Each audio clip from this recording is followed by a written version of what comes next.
जय श्री राम दोस्तों, राधे राधे। मैं हूं पुष्पा उपाध्याय। जय श्री राम, राधे राधे। मैं सीमा पांडे। और आज हम दोनों मिलके एक देवी गीत सुना रहे हैं। देवी गीत आपको पसंद आएगा तो वीडियो को लाइक कीजिएगा, शेयर कीजिएगा, कमेंट में बताइए देवी गीत कैसा लगा। और हमारे चैनल एसपी भजन सागर को सब्सक्राइब करें।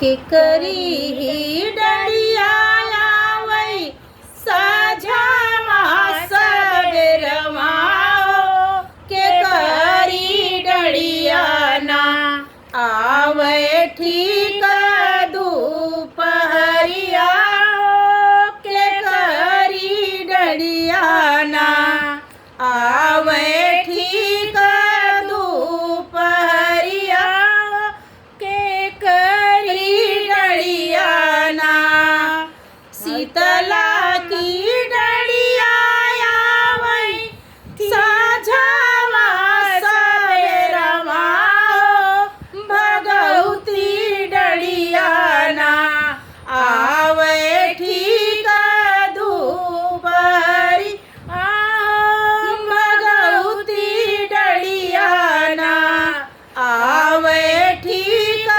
दोपहरिया भगवती डलिया ना के करी डलिया लागै दुई चार कहरवा के करी डलिया ना लागै 3200 कहरवा के करी डलिया ना लागै 3200 कहरवा के करी डलिया ना शीतला की डलिया लागै दुई चार कहरवा भगवती डलिया ना लागै 3200 कहरवा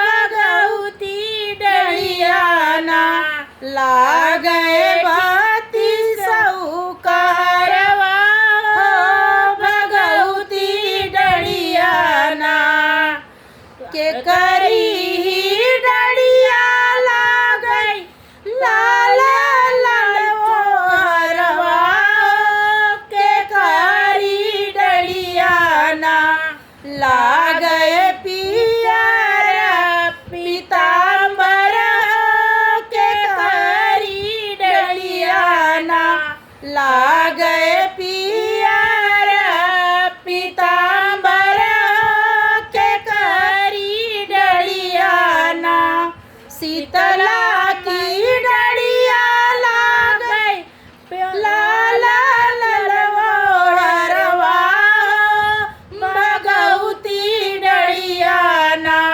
पर पियर पीताम्बर भगवती डलिया ना लागै पियर पीताम्बर भगवती डलिया ना के करी